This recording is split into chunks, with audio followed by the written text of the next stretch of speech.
que nous pouvons bien le faire. C'est pour sa gloire. Est-ce que nous pouvons pousser des cris, acclamer, balancer nos mains? Fais-les bien pour sa gloire. Jésus. Sois loué Seigneur. Comme toi il n'y en a pas. Quand tu acclames pour le Seigneur, tu cries. Tu le loues par des paroles. Tu parles par rapport à ce qu'il a fait dans ta vie. Tu témoignes ses grandes œuvres. Tu acclames, tu dis Seigneur merci parce que tu m'as délivré. Merci parce que tu m'as sauvé. Merci parce que tu m'as béni. Merci parce que tu as brisé le lion. Merci parce que tu m'as racheté. Tu acclames, tu parles par rapport à ses grandes œuvres.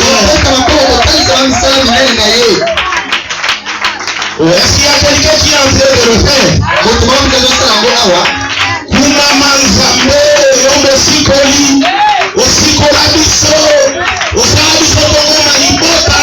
Est-ce que quelqu'un peut bien le faire? Glorifie-le. La manière que tu es glorifié, c'est la manière qu'il va aussi agir dans ta vie ce soir. De la même manière que tu acclames pour sa gloire, de la même manière il va déployer sa puissance. Si ta vie, il va opérer de grandes choses. Il est Dieu. Matthieu chapitre 9. Verset 35 à 36. Nous lisons ici au nom de Jésus-Christ. Nous lisons au nom de Jésus-Christ. Nous lisons au nom de Jésus-Christ. Jésus parcourait toutes les villes et les villages, enseignant dans les synagogues, prêchant la bonne nouvelle du royaume et guérissant toute maladie et toute infirmité.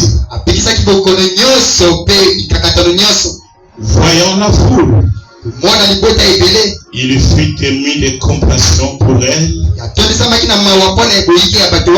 parce qu'elle était languissante et abattue. Parce que la foule était languissante et abattue, comme des brebis qui n'ont point de berger. Comme des brebis qui n'ont point de berger. Vous pouvez vous rasseoir. Jean chapitre 10, verset 11. Je suis le bon berger. Le bon berger donne sa vie pour ses brebis. Toujours Jean 15, verset 13. Il n'y a pas de plus grand amour que de donner sa vie pour ses amis. Nous terminons avec notre texte. Job chapitre 6. Nous prenons le verset 14. Celui qui souffre à droite a la compassion de son ami, même quand il abandonnerait la crainte du Tout-Puissant. Que le Seigneur bénisse la lecture de ces saintes écritures. Et je suis convaincu qu'il va exaucer ta prière. Et il va honorer la présence de tout un chacun ce soir en ce lieu.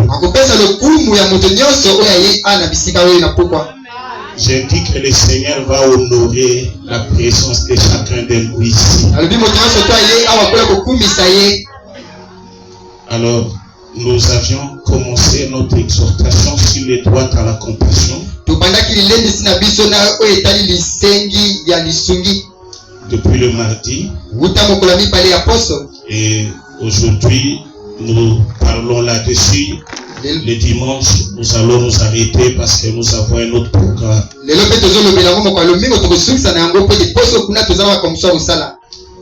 Job était dans la souffrance.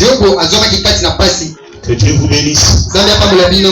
Et ses 3 amis étaient venus pour les consoler. Mais Job n'avait pas trouvé de consolation dans les propos de tous ses amis.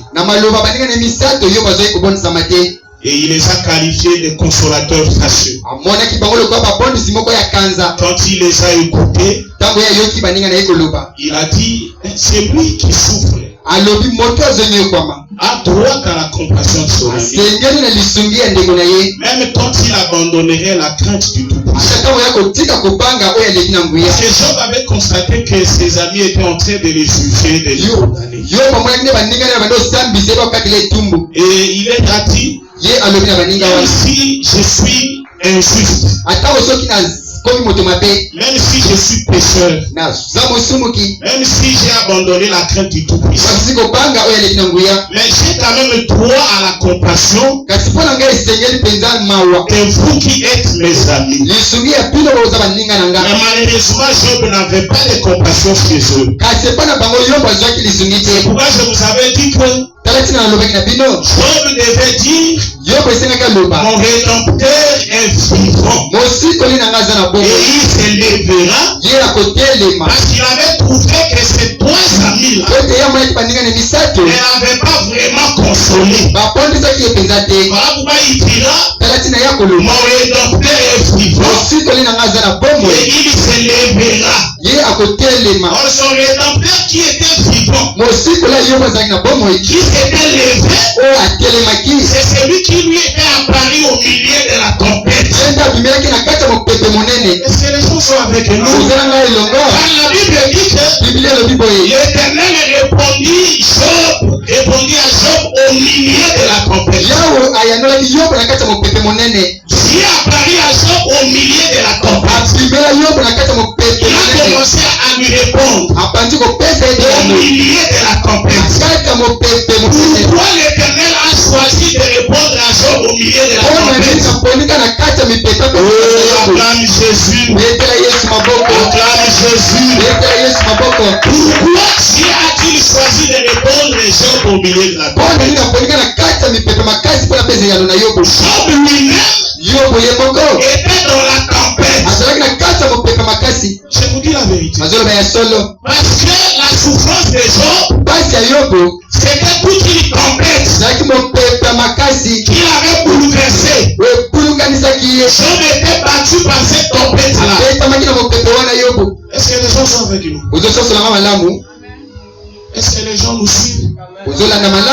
Job était dans la tempête. Mais l'Éternel, pour répondre à Job, il apparaît au milieu de la tempête. Pourquoi ça? Je dis Job était au milieu de la tempête parce que la Bible dit, Job chapitre 9 verset 17, la Bible dit que car il m'a fait passer sous un vent de tempête.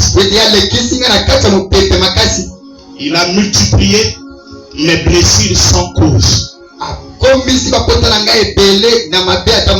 Est-ce que vous avez suivi cette écriture? Car il m'a fait passer sous un vent de tempête. Il a multiplié mes blessures sans cause. Job se reconnaissait dans la tempête. Il a dit que lorsque ses enfants sont morts, il a perdu tout ce qu'il a fait. Son corps était frappé de maladie. Job a considéré ça comme une tempête dans laquelle il s'était retrouvé. Est-ce que vous nous suivez ici? C'est comme toi qui es là. Tu es dans une tempête. Tu es au milieu d'une tempête. La tempête de la maladie. La tempête des difficultés, des problèmes, des humiliations. Tout ce qui t'est arrivé. Les ennemis qui se sont levés contre toi. C'est une tempête dans laquelle tu te trouves. Comme Job était dans la tempête. La souffrance de Job était une tempête. Mais je rends grâce à Dieu. Parce que la tempête a les oreilles. La tempête écoute. Voilà pourquoi ce soir, je veux que tu comprennes que toutes les souffrances que tu traverses ont les oreilles pour écouter. C'est pourquoi lorsque la tempête s'était abattue contre la barque, Jésus, la tempête s'est abattue contre la barque. Jésus s'étant réveillé. Oh, que Dieu vous bénisse. Que Jésus se réveille dans la barque de la vie de quelqu'un ici ce soir. Que Jésus se réveille dans la barque des affaires de quelqu'un. Que Jésus se réveille dans la barque des études, des projets de quelqu'un. Et quand il s'est réveillé, il a déclaré à la tempête: tais-toi! Tais-toi! Et la tempête s'est tue. Voilà pourquoi je déclare: la tempête dans laquelle tu te trouves, ce soir, elle va écouter cette parole. La parole va écouter cette parole. Et elle va s'éteindre dans ta vie pour que tu puisses continuer ton voyage sur la quiétude. Est-ce que quelqu'un est avec nous? La tempête s'éteint. La tempête de ta vie s'éteint. La tempête de la maladie. La tempête des difficultés. La tempête des liens, des problèmes, des ennemis. Qu'elle s'éteint. Au nom de ce soir, le Seigneur est au milieu de nous. Est-ce que tu le crois comme ça? Oh, si tu crois, tu verras la gloire de Dieu. Si tu crois, tu verras. Et nous avons fait remarquer au travers de Job 9, 17 que Job était dans la tempête. Et cette tempête-là, c'était la souffrance. Mais la Bible dit, l'Éternel répondit à Job du milieu de la tempête. C'est-à-dire que Job cherchait une consolation. Mais cette consolation, il ne l'a pas trouvée dans les trois amis. Mais il l'a trouvée chez l'Éternel qui lui répond du milieu de la tempête. Or la tempête, comme nous venons de le dire, c'est la souffrance. C'est-à-dire que la réponse à nos souffrances, ce sont aussi les souffrances de Jésus à la croix. Parce que Jésus à la croix, il était au milieu d'une tempête. Cette tempête-là, c'était les souffrances. Lorsqu'on a mis la couronne d'épines sur sa tête, lorsqu'on l'a frappé, on a craché sur lui, il a été blessé. Toutes ces souffrances-là, c'était une tempête qui s'était abattue contre lui. Mais c'est au milieu de cette tempête-là que nous avons la réponse à nos questions. Est-ce que quelqu'un nous comprend? Job était dans la tempête. Mais Dieu, pour les consoler, pour répondre à ces questions, il apparaît au milieu de la tempête. C'est-à-dire que la solution à ta maladie, c'est qu'il a fallu que Jésus tombe aussi malade. Est-ce que les gens sont avec nous? Quand Jésus est tombé malade à la croix, c'était pour que, quand Jésus est tombé malade à la croix, c'était pour que toi aussi, qui es malade, tu sois guéri. Quand Jésus a souffert à la croix, c'était pour mettre fin à tes souffrances. Quand Jésus est mort à la croix, c'était pour mettre fin à la mort qui était sur toi. Est-ce que les gens sont avec nous? Quand Jésus est blessé à la croix, c'était pour que tes blessures aussi finissent. C'est-à-dire que Yesu kwa pesa biliano na makambo na biso. Il faut aider à quoi à kati ya makamboana. Kokwe anaina kati ya makamboana. Lebe siso biyano na makambo to anangona. Nasa kwa impression que batuma oyo kabiso bientôt. Pour la nini? Bible zoba que c'est par ces meurtrissures, ces conditions, par ces blessures que nous sommes guéris. La Bible dit il fait la paix et sa main guérit. Or la main qui guérit, en réalité ce sont ces meurtrissures. C'est-à-dire que quand Jésus nous a vus dans les blessures, il a vu les blessures dans ton cœur. Je crois que quelqu'un est venu avec les blessures du cœur ici. Que Dieu vous bénisse. Quand Jésus t'a vu avec les blessures, qu'est-ce qu'il a fait? Il a accepté d'être blessé. Est-ce que les gens sont avec nous? Quand on l'a blessé, c'était une manière où il prend la blessure qui est sur toi pour la prendre sur son corps. Est-ce que quelqu'un nous comprend? Est-ce que nous comprend?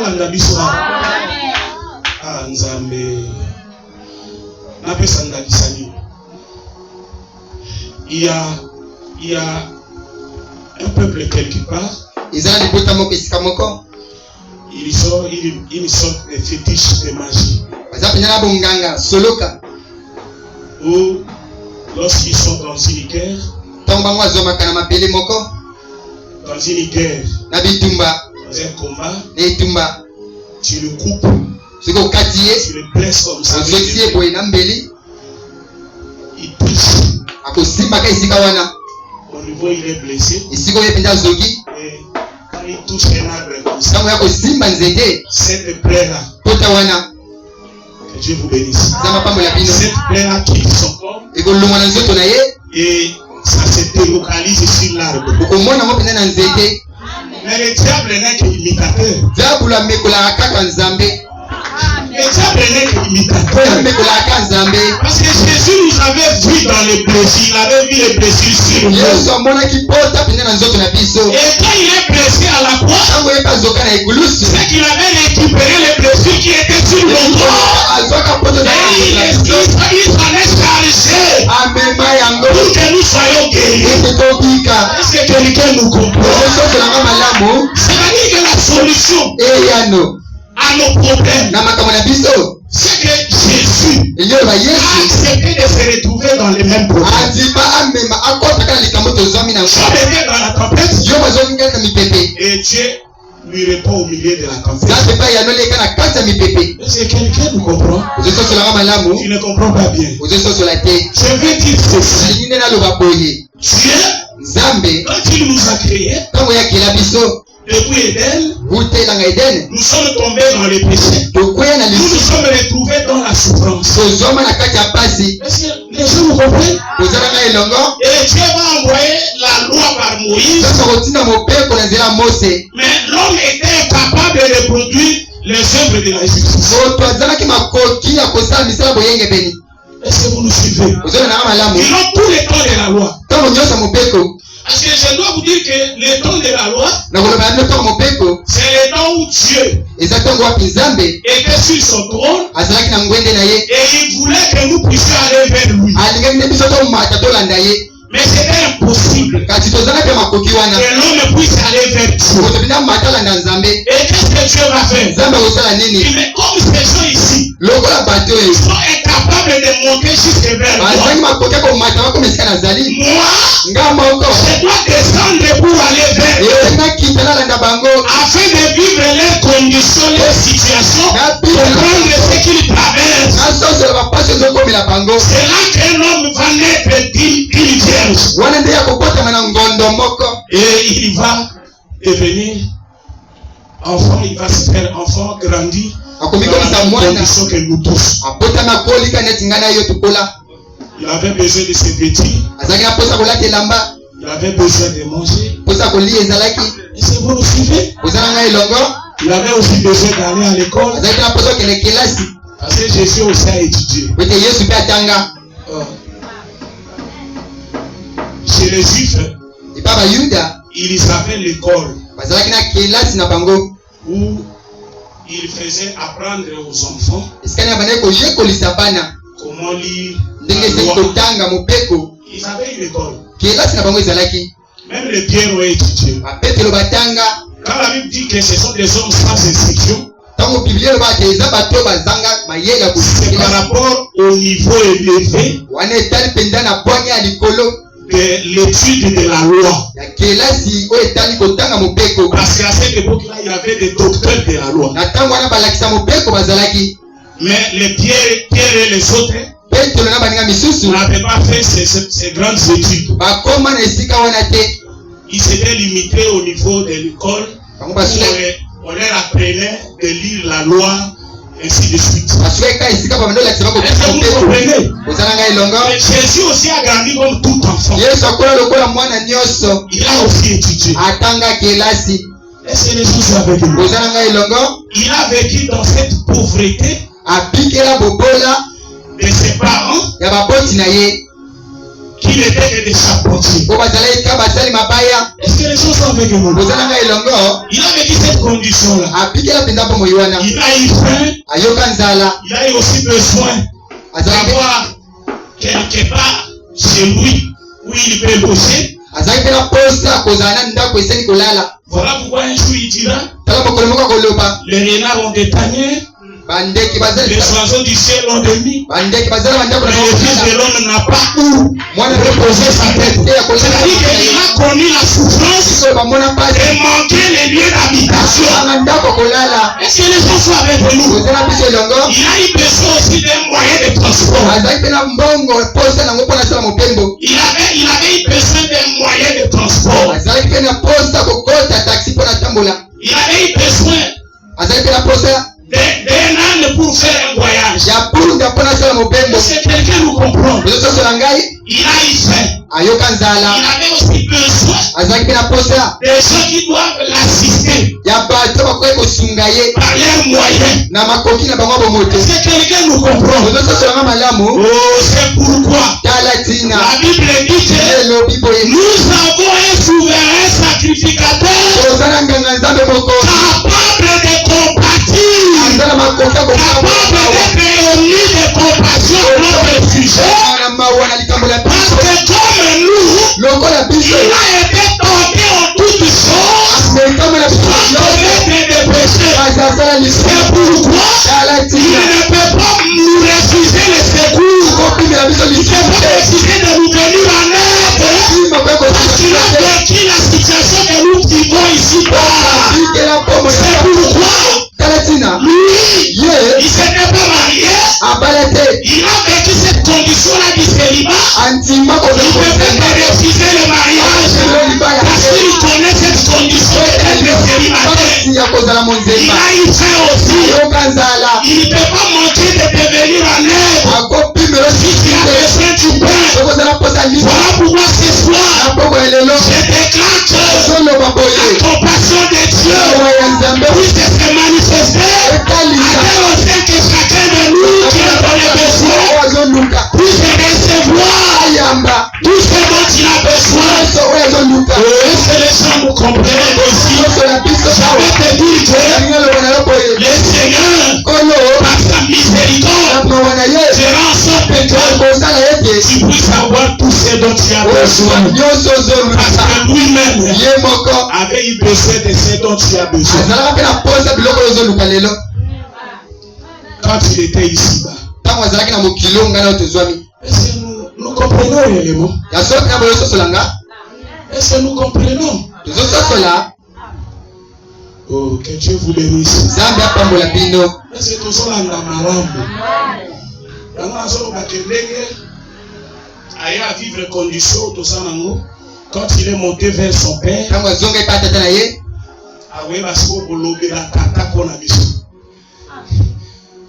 Ainsi tata ndenge na utikuna souffrance ba batwana bazana ngobandeko kwa biso saka bandeko ya Yesu. C'est la Bible dit, il n'a pas honte de nous appeler frères.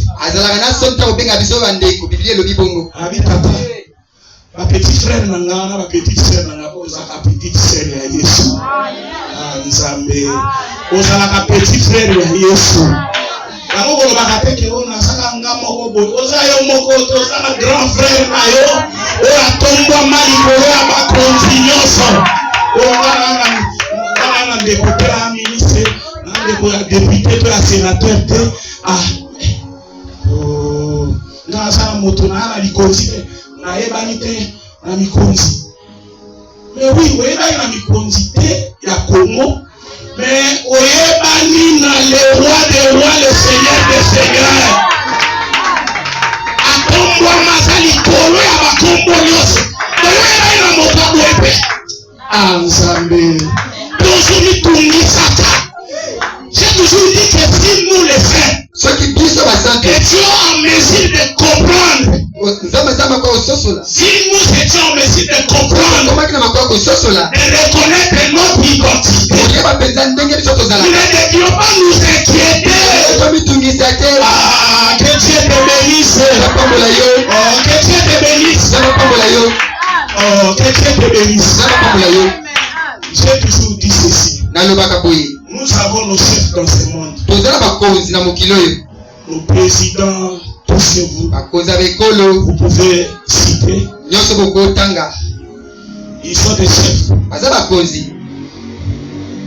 Bien que tu n'aies pas de relations avec eux, mais tu as des relations. Tu as l'intimité, les relations avec Jésus.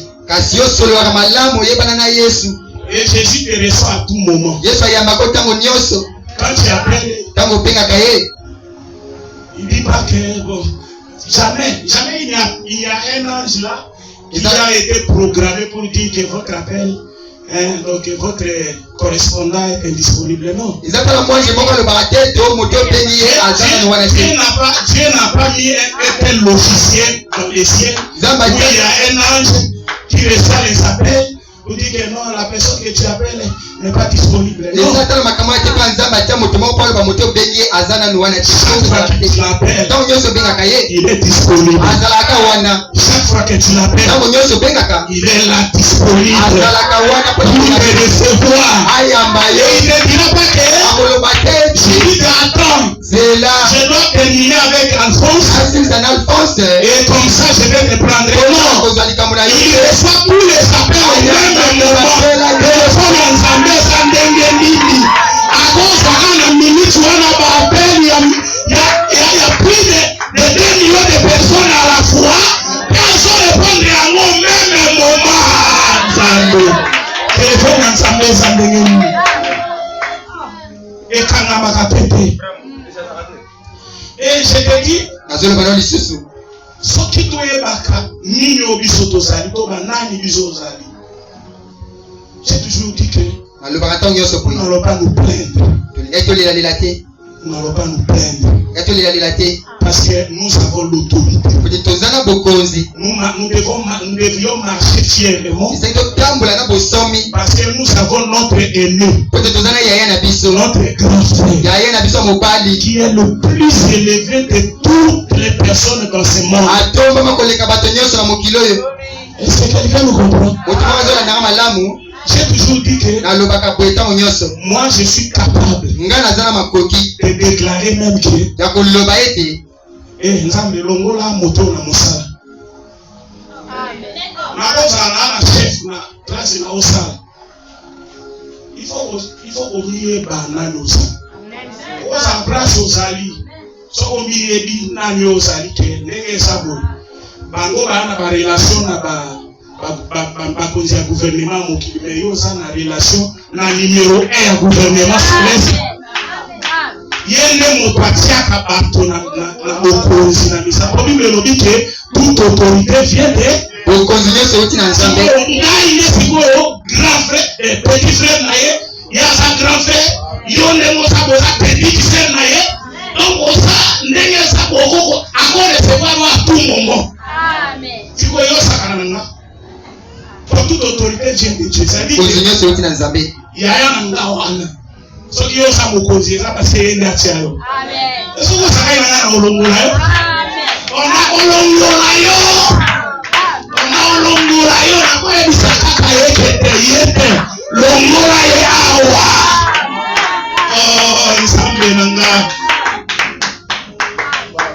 Est-ce que tu vas comprendre les dimensions dans le tableau là? Wana makokita la, on est qui moko, ce qui chef moko. Ah on y a quoi là? Oh non, pas. Oh ça va laisser dans mon salle. Il faut abimana yo. Toko oronga na l'école, il faut assoter dans chacun. Oko ebisa grand frère na yo. Oko ebisa papa na yo. Papa, yo moto pesa qui est mon sala au port, il connaît ici que toute autorité vient de toi. On autorité qui est au tchèque directeur à l'école. Au tchèque administrateur à l'école. Mais à ce déranger dans la hausse à qui n'a de l'ongolaye. Amen. L'ongolaye. Akolongolaye. Akolongolaye. Nazoya bisaya akolongolaye. Amen. La Bible dit quoi? Bible le binini.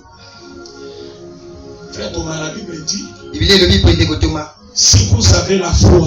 Ce qui vous a la condima. Comme un grain de sinapi. Le col mbuma ya sinapi. Vous direz à cette montagne. Bokolo balangomba. Ôte-toi d'ici. Longo esika yo zali. Et va là-bas. Kende kuna. Si vous avez la foi comme des grains de sinapi. Vous avez la condima le col mbuma sinapi.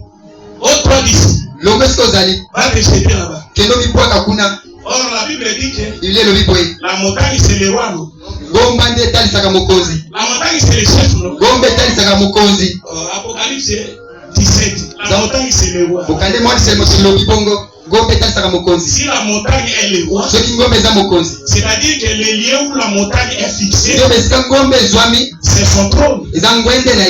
Est-ce que quelqu'un nous comprend? Si la montagne est le roi, c'est-à-dire que le lieu où Dieu a fixé une montagne, c'est le trône pour cette montagne. C'est le trône pour un roi. Mais si toi qui as la foi, comme le grain de sinapi, tu es capable de dire à la montagne, ôte-toi d'ici, va là-bas, transporte-toi de là. C'est-à-dire que tu as le pouvoir de détrôner le roi.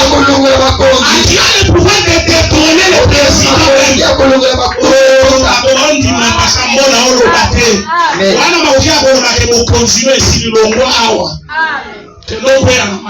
Amen.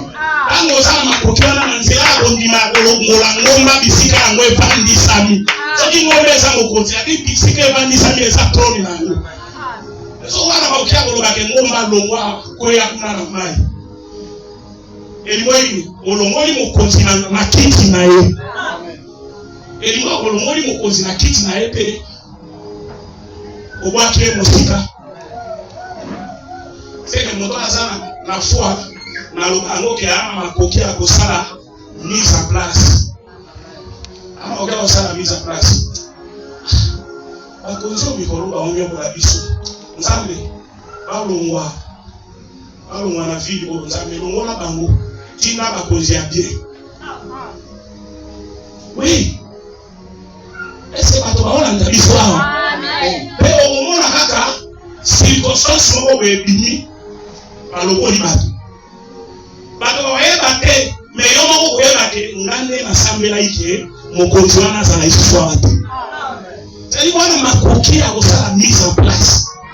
Oh nzambe nanga. Est-ce que bato baolanda biso awa? Amen. Wana makoki ya kosala mise en place. Wana makoki ya koloba ke bandoki na quartier oyo bokolokaka lisusu te. Loko ngana vandia bino boloka isusu. Oza mokonzi. Tu n'es pas n'importe qui. Oza moto pamba pamba. Est-ce que quelqu'un me comprend? Tu n'es pas n'importe qui. Oza moto pamba pamba te. Oh, acclame le Seigneur. Acclame le Seigneur. Nous avons dit que Jésus est le Dieu qui a répondu à Job du milieu de la tempête. Si la tempête est le malheur, la souffrance, c'est-à-dire que Dieu ayant vu Job dans la souffrance, il a accepté aussi la souffrance dans le but de délivrer Job. Est-ce que quelqu'un nous comprend? Nous disons que la croix, les souffrances de la croix, c'était la tempête. C'est là que nous avons su la réponse à toutes nos questions. Ce soir, je déclare que tu reçoives la réponse à toutes les questions de ta vie. La question sur ton mariage, sur ta santé, sur tes affaires, sur ton avenir. Reçois la réponse au nom de Jésus. Parce qu'à la fois, alors qu'il était au milieu de la tempête de souffrance, il a dit tout est accompli. Est-ce que quelqu'un nous comprend? C'est-à-dire que pour ton mariage, tout était accompli. Il a tout accompli. Que Dieu te bénisse. Il a tout achevé. Voilà pourquoi il faut être dans la joie et reconnaître sa position. Christ. Tu n'es pas n'importe qui. Déclare haut et fort, je ne suis pas n'importe qui. Vous êtes timide, toi. Timide, toi. Je ne suis pas n'importe qui. Nous sommes timidement. Molimo to yambie za molimo timidité to.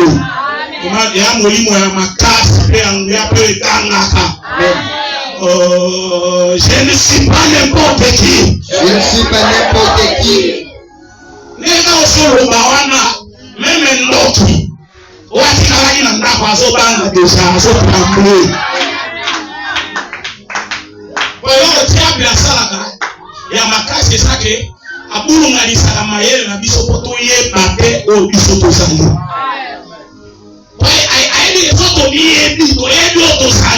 Et ça est sécurité pour nous. Que Dieu te bénisse. Que Dieu te bénisse. Alors, je m'en vais dire ceci. Celui qui souffre a droit à la compassion de soi. Donc celui qui souffrait, c'était Job. En réalité, l'ami dont Job parlait, c'était l'Éternel. Qui lui était à Paris, qui lui avait donné la réponse au milieu de la tempête. C'est l'Éternel. Que Dieu vous bénisse. Et nous disons quoi? Celui qui souffre a droit à la compassion. C'est-à-dire que l'ami de celui qui souffre a le devoir de compatir. Il a le devoir de compatir. Et la Bible dit dans Luc chapitre 10, un docteur de la loi s'approcha de Jésus et lui demandant ce qu'il pouvait faire pour éviter la vie éternelle. Et en réponse, Jésus lui dit, qu'est-ce qui est écrit? Qu'est-ce que tu lis? C'est-à-dire que la vie éternelle est en rapport avec ce qui est écrit. Parce que si tel n'était pas le cas, les docteurs de la loi posant la question à Jésus, qu'est-ce que je dois faire pour éviter la vie éternelle? Jésus lui dit, qu'est-ce que tu lis? Qu'est-ce que tu lis? Qu'est-ce qui est écrit? C'est-à-dire que la vie éternelle ne se trouve que dans ce qui est écrit. Est-ce que quelqu'un nous comprend? Tout ce qu'on raconte,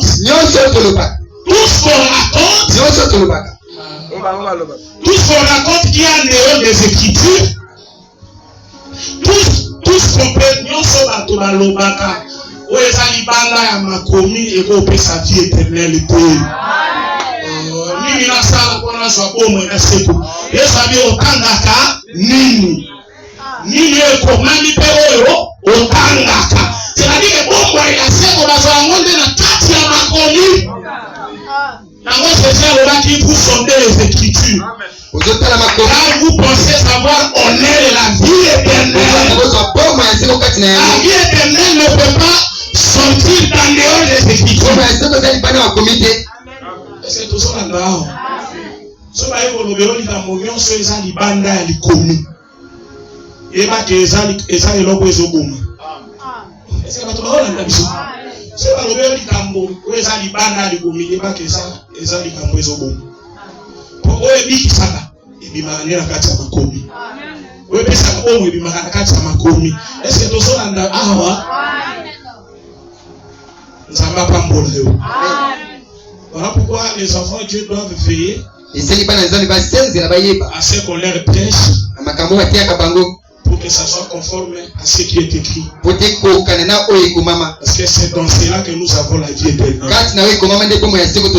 Le docteur de la loi dit que dois-je faire pour hériter la vie éternelle? Mais qu'est-ce qui est écrit? Qui lis-tu? Il dit tu aimeras le Seigneur ton Dieu de tout ton cœur, de toute ton âme, de toute ta force et de toute ta pensée. Et tu aimeras ton prochain comme toi. Jésus lui dit, tu as bien répondu. Que Dieu vous bénisse. Parce qu'un homme de Dieu, si le peuple fait quelque chose de bien, il doit aussi les féliciter. Parce que quand le docteur de la loi a répondu, il a félicité. Jésus a félicité. Il a bien répondu. L'homme de Dieu, si le peuple fait quelque chose de bien, il faut voir qu'il a un mot frère. Ça fait un mot éloge. Oh, wana osali bien. Est-ce que tu as là? Ils sont battus, mini, tout ça na ngamu wana tozamika okondane, mais on va ça il peut bien wana, il faut féliciter même l'autre. On va ça il peut bien wana, il faut. Et d'ailleurs na molongo ya Nzambe, avant condamner, toi avoir reproché, féliciter kana no côté ya madame. Ça la doctrine. Que Dieu vous bénisse. Alors il dit, tu as bien répondu. Alors fais cela et tu vivras. Et la Bible dit, le docteur de la loi, voulant se justifier, il posa la question à Jésus. Qui est alors mon proche? Qui est alors mon ami, mon proche? Est-ce que vous nous suivez ici? Et Jésus va lui dire, Yesu azanabiano kilométrique. Et mon projet c'est qui?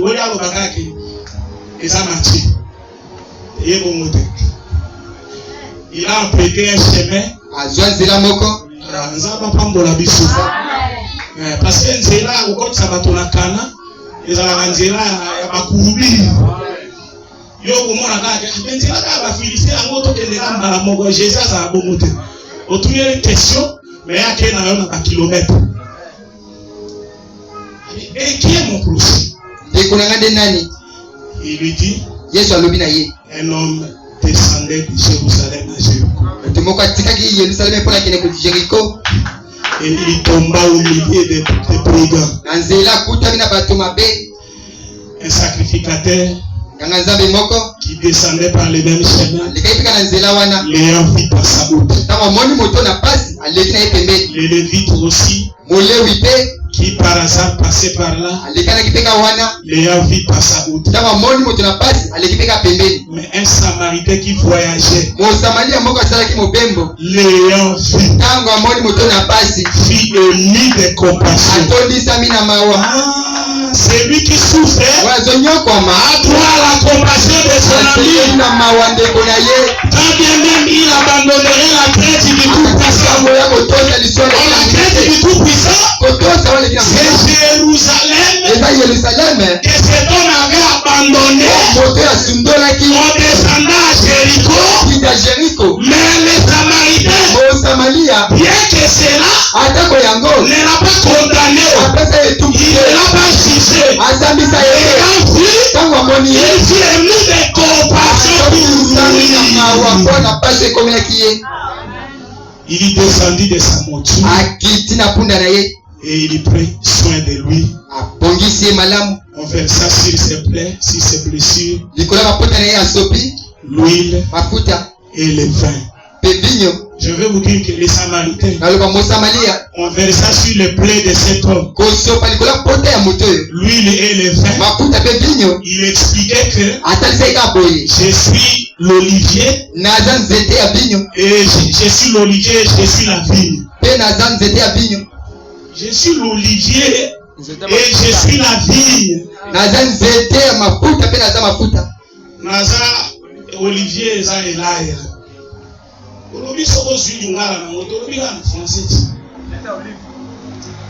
Que Dieu vous bénisse.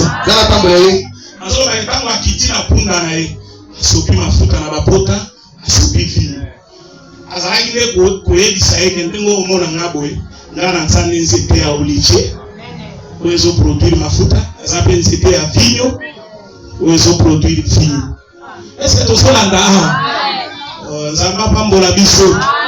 oh, apokaki te. Oh, nzambe nanga betelana nzambe maboko. Oh, cet homme-là, frappé par les brigands, ne pouvait pas bénéficier de l'huile et du vin sur ses plaies. Si le pressoir n'avait pas d'abord fait son travail. C'est-à-dire que la vigne donne les fruits qui doivent passer au pressoir en vue de produire du vin. L'olivier aussi produit aussi les olives qui, avant de donner de l'huile, doivent passer au pressoir. Est-ce que quelqu'un nous suit ici? C'est-à-dire que les Samaritains étaient en réalité Jésus-Christ qui devait passer à Gethsemane. Parce que Gethsemane signifie pressoir.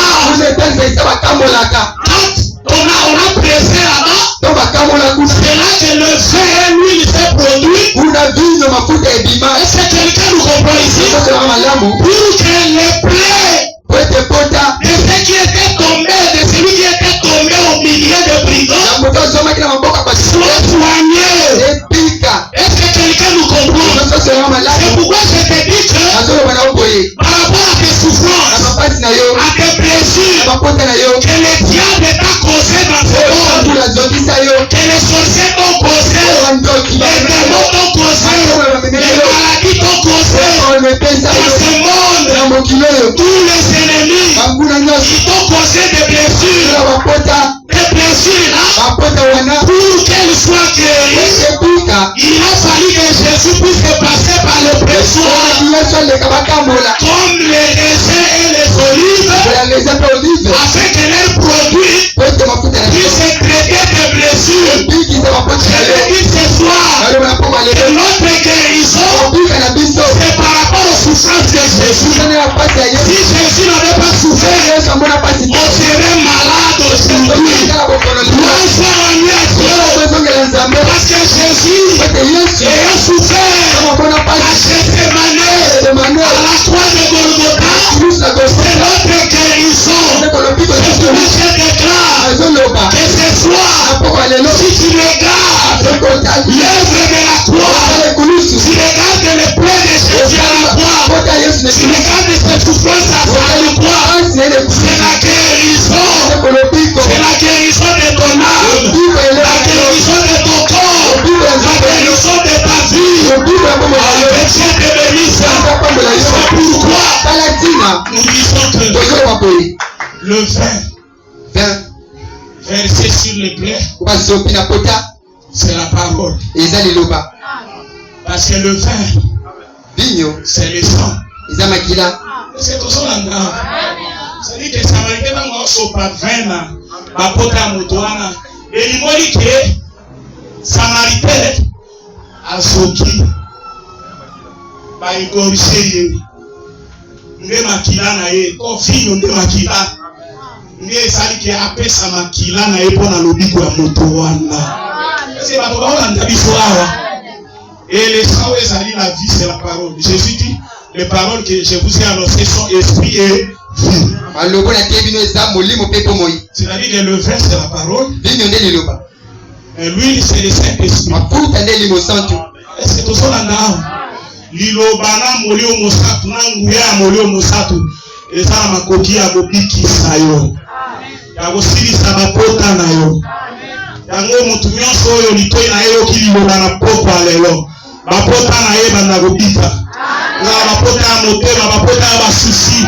Ko bato bazokisa yo. Yango bato mosusu basambaka po bazokisaka yo. Na langage na biso kuloma toloba yango ndenge ndeko wana azokisi ngai.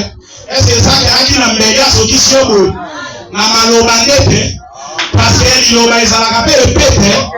Est-ce que tozolanda awa azokisi yo bao nyonso bazokisa yo na maloba na bango osonga bapota ya mitema bapota wana ezwakisi na pokwa lelo eza liloba oyoki engule ya molimo mosantu ekaukisa bapota nyonso ya mitema epesa lobiko na moto moko aye awa ndo balobela bamaladi ya masumu mpe eza bapasi obika na kombo na Yesu Kristo.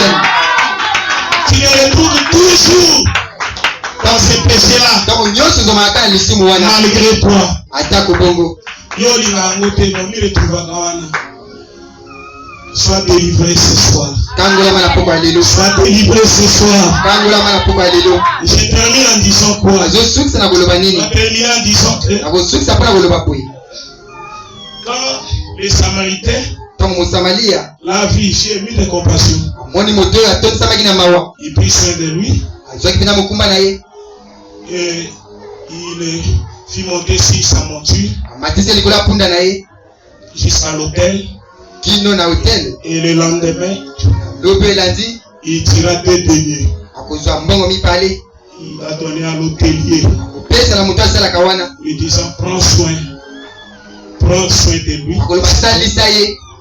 Et c'est dit de considérer. Je te rendrai à mon retour. Mais il dit prends soin de lui. C'est un commandement. Asenga été. Abate ke bosoko lingi te apesa inde ordre. Abi soin ya moto oyo. Yango basala nzambe tusala musala ou passer za ordre. Eza mitindo oyo. C'est pourquoi le fait Paul dit que si je prêche, c'est pas pour moi un sujet de gloire. C'est la nécessité qui m'est imposée. C'est un ordre, c'est une obligation. Je comprends. Prends soin de cet homme. Et Paul dit, malheur à moi si je ne prêche pas. Parce que c'est une nécessité qui m'est imposée. Musala nzambe zande obligation nzamba pesa biso. Parce en réalité, so ezalaka na ndenge ya kokona. En tout cas, nani nakati ya bayekoli oyo Yesu abenga amibengaka ye moko alandi Yesu pete Yesu abike te ngande moto na poni bino. Est-ce que tozolanda awa eza obligation. Alors, dis à mon retour, je te rendrai ce que tu dépenseras de plus. Et je suppose la question au docteur de la vie. Parmi tous ces gens-là, les sacrificateurs, les Lévites et les Samaritains, qui est l'ami ou le prochain de celui qui était tombé au milieu de le docteur de la loi répondit, c'est celui qui a exercé la miséricorde de ses loups. Est-ce que vous nous comprenez ici? C'est-à-dire que aimer son prochain, c'est avoir la compassion pour lui et exercer la miséricorde envers lui. C'est ça être ami de quelqu'un. Être ami de quelqu'un qui souffre, c'est compatir à sa souffrance et exercer la miséricorde envers lui. C'est ça l'amour même. Est-ce que vous nous suivez?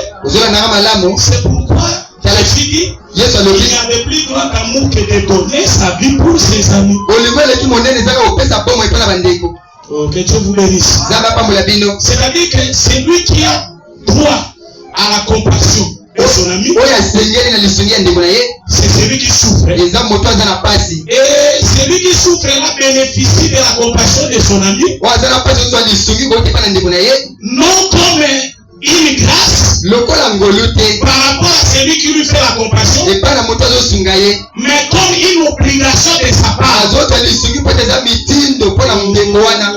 Est-ce que les gens nous comprennent? C'est le droit à la compassion. Le droit à la compassion. Celui qui souffre a droit à la compassion. Et son ami. C'est-à-dire que l'ami accorde de la compassion. Non parce que c'est une grâce, mais parce qu'il est obligé. Oui. C'est pourquoi je vous dis que Dieu était obligé d'avoir des compassions envers nous. Je vous dis la vérité. Pourquoi? Pourquoi était-il obligé? Parce que dans son dessein, dans son plan, il avait déjà prédestiné l'agneau.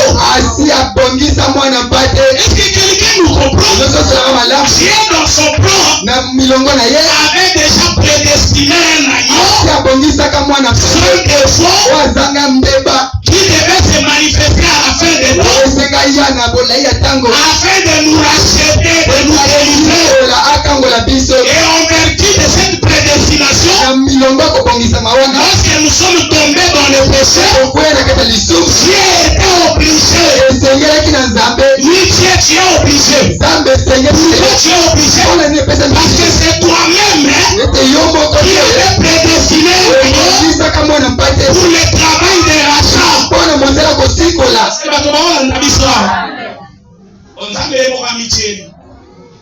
Amitié pate oyo abana na akela moto abongisi pate iko pate oyo akoboma masoki moto akwei amen sikoyo moto pe akwei akate akwei nzambe asa obligé a exercer compassion parce que ye moko nde moto abongisaki taye pate bo ayebaki ke moto akwei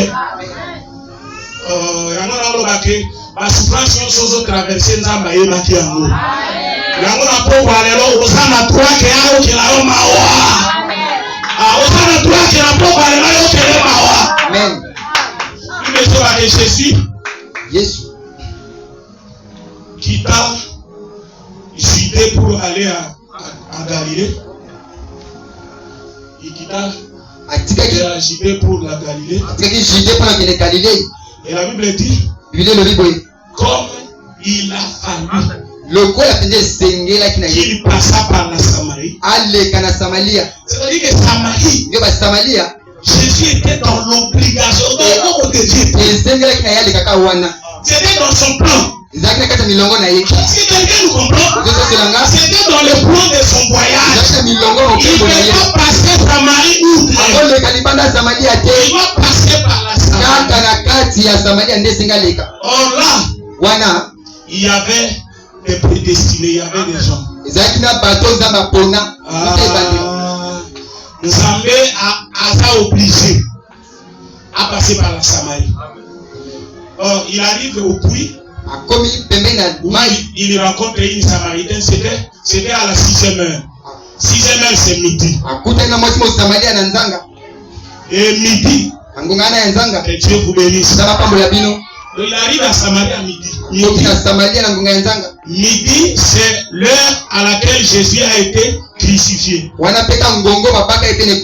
C'est-à-dire que la croix de Golgotha, c'était un passage obligé pour Dieu. Dieu avait destiné que ça soit ainsi parce que Dieu devait compatir à nos faiblesses. Il devait compatir à nos souffrances. Qu'il n'a pas pu passer outre, il devait passer par la Samarie. Et il est arrivé à la 6e heure, l'heure à laquelle il a été crucifié.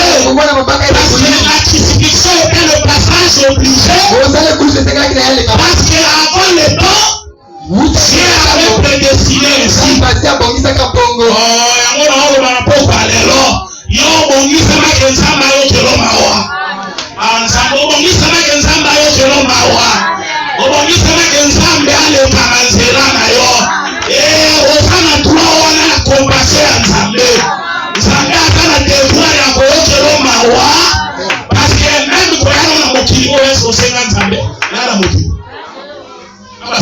ozo sibi na mokili osela kanza osana toi kia okiloma osana toi amen osana toi ke nzamba yo kiloma wa nzamba sa obligé à kolokela biso mawa ezane makomi mo alobike asala ba obligé ayokela bato ba onyoka mawa asana obligation wana akoleka wana te na pokwa lelo akolokela mawa amen na pokwa lelo akolokela mawa amen.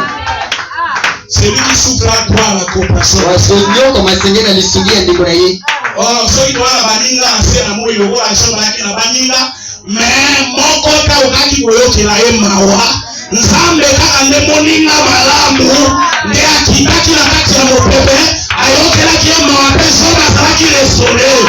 Nakona holo bake moninga wa yokela kabato mawa esa Nzambe.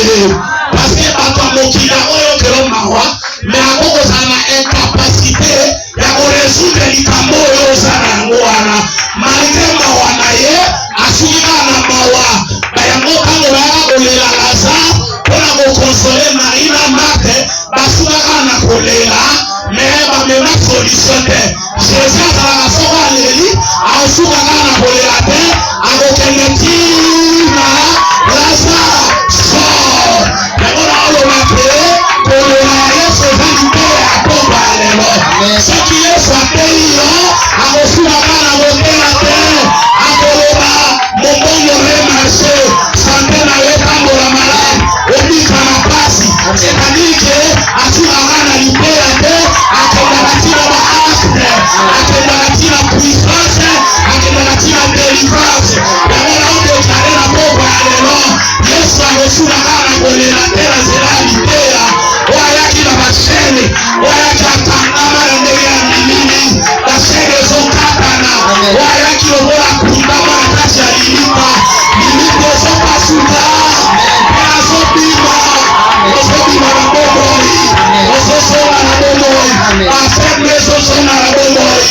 mombongo ezokende liboso sante na ezosonga na bomoi yango bao nyonso baliaki misuni ya nzoto na yo baosanza yango baosanza yango baosanza yango au nom de Jésus nzambe atushe yo akangola yo.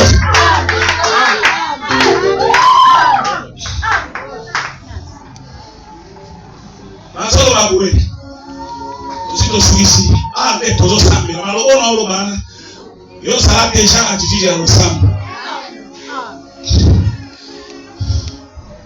Je dis ceci.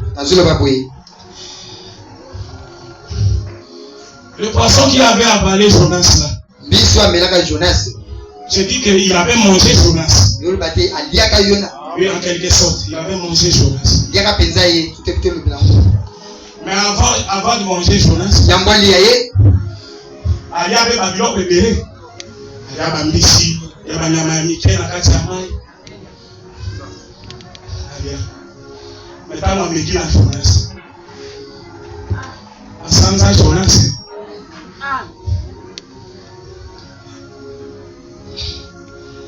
on a liboso, du boumouné vandi, là on va voir, il y a mon allée. Ah, Nzambe. Bali ande bato na bango. Amen. Ah, bali bato na bango ba meka na moto. Amen. Ni sababu yo mona leo mala comprendre. Ibumu. Deuxième jour. Azoko kate. Yo mona leo esami. Mugora misa kwa bia ate. How asante.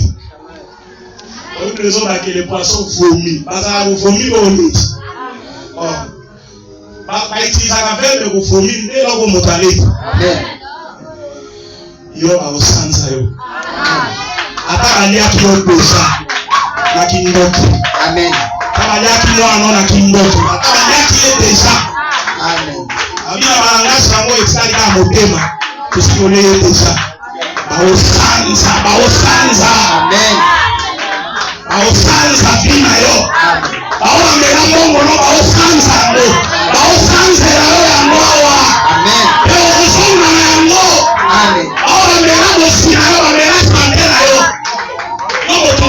faut bayeba on na pharmacie eka yona bibisa déjà elisa mwana ya musa bibisa kisi wana ayepo na kisi bibisa yaka koluka kisi wana ba etiketa yo na pharmacie okoma etikete ozo sansa telema kikolo au sansa vina yo au sansa vina yo les appelle au la Satan hein appelle au amelaki shop mais sansa ki shop